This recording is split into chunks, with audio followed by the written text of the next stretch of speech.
Oke, pada kesempatan kali ini saya sebenarnya nggak sendiri sih, saya dan teman-teman yang lainnya ingin sharing-sharing terutama soal fotografi ya di bidang human interest. Nah, saya nggak sendiri tadi seperti yang saya bilang, ada saya sendiri Dani Ahmad Nugraha, kemudian ada Atta Roy, Aul, Tiani, Okta, Arseno. Nah, jadi apa sih human interest itu? Apa sih fotografi tentang human interest itu? Nah, dari namanya aja itu kan kita udah bisa melihat ada dua kata ya, jadi human dan interest gitu. Nah, jadi pengertiannya secara singkatnya itu begini. Human interest itu adalah fotografi yang mengcapture atau menangkap atau mengabadikan momen-momen mengenai cerita sosial. Jadi kita menangkap fotonya itu berdasarkan kondisi atau lingkungan sosial kita gitu. Misalkan kayak di pasar gitu. Nah, cuma yang jadi objek utamanya itu adalah manusianya gitu. Setidaknya at least gitu, fotografi human interest itu bisa menimbulkan atau memberikan kesan emosi terhadap yang melihatnya gitu, seperti emosi iba, kasihan atau yang lain-lain. Nah, at least human interest itu punya itu gitu. Nah, oke, mungkin nanti akan dijelaskan oleh yang lain mengenai bagian-bagiannya, kemudian juga ada tips and trick, kemudian kelebihan kekurangan, dan juga apa sih yang harus ada di dalam human interest itu sendiri. Jadi, fotografi human interest itu kan menggunakan manusia sebagai objek fotografinya.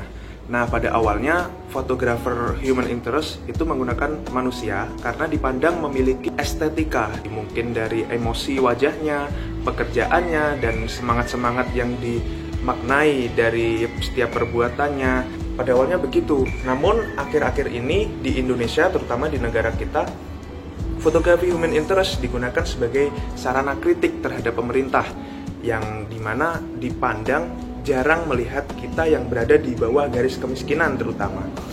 Nah, dari fotografi human interest tersebut kita bisa menonjolkan, kita bisa menampilkan bagaimana sih kehidupan orang-orang itu sebenarnya, supaya setidaknya pemerintah tahu dan kita semua bisa mengerti. Akhirnya menimbulkan rasa emosi, rasa iba, rasa peduli terhadap mereka-mereka yang berada di bawah. Seperti itu. Beberapa unsur yang harus kita ketahui nih ketika kita ingin mengambil foto bertemakan human interest. Yang pertama, perhatikan suasana, karakter pada lokasinya. Jadi kita tuh ketika kita mengambil tema nih human interest, lokasi mana ya yang kita harus datangi untuk mengambil foto tersebut, kita harus tahu. Yang kedua tuh ada seorang fotografi harus cepat dan tepat dalam menyadari kemudian mengambil momen yang tepat untuk dibidik. Next, yang ketiga, jangan pernah berspekulasi bahwa hasil bidikan tunggal Anda sudah pasti menghasilkan karya fotografi yang baik. Next, jangan terlupakan selalu bahwa kita sebagai fotografer yang baik dituntut untuk tetap menempatkan hasil bidikan kita pada komposisi penempatan objek yang ideal dan kaya akan unsur desain yang tepat. Selanjutnya, menggunakan output warna hitam putih dan sepia dapat membuat hasil karya kita tuh lebih dramatis. Kalau kita pakai warna hitam putih atau sepia itu dapat membuat hasil foto kita tuh lebih dramatis gitu. Selanjutnya kita akan membahas mengenai 5 bagian-bagian human interest yang tidak terlepas dari subgenre yang lain. Di setiap bagian harus memiliki unsur manusia, dengan subjek manusia yang lebih dominan pada foto, serta menggambarkan emosi subjek. Sebagian besar fotografer lebih menampilkan potret kehidupan manusia kelas bawah yang terpinggirkan karena akan menimbulkan rasa simpati dan empati orang yang melihat foto tersebut. Langsung aja kita bahas bagian yang pertama, yaitu fotografi portrait yang menekankan pada subjek manusia dengan unsur wajah lebih dominan. Bagian yang kedua, yaitu fotografi budaya atau kultur, adalah genre yang lebih menekankan pada unsur-unsur kebudayaan manusia seperti makanan, pakaian, cara bertutur, ekspresi wajah, dan lain sebagainya. Yang ketiga, street photography yang kebanyakan tetap melibatkan unsur-unsur manusia sehingga lebih condong ke human interest. Perbedaannya dapat kita lihat dari aktivitas subjeknya dan cara fotografer mengambil gambar tersebut. Yang keempat, travel photography yang mengabadikan suasana alam dengan atau tanpa unsur manusia. Dan yang terakhir, fotografi konseptual. Mungkin rada sedikit asing. Genre fotografi konseptual lebih menekankan pada konsep foto yang melibatkan unsur-unsur manusianya yang kental. Halo, jadi di sini saya akan menyampaikan kelebihan dan kekurangan human interest. Kelebihan human interest yang pertama yaitu menimbulkan kesan yang natural, karena foto yang diambil berdasarkan apa yang terjadi dan semua foto human interest itu diambil secara diam-diam tanpa sepengetahuan orang yang ingin difoto, sehingga menimbulkan kesan yang natural dan alami.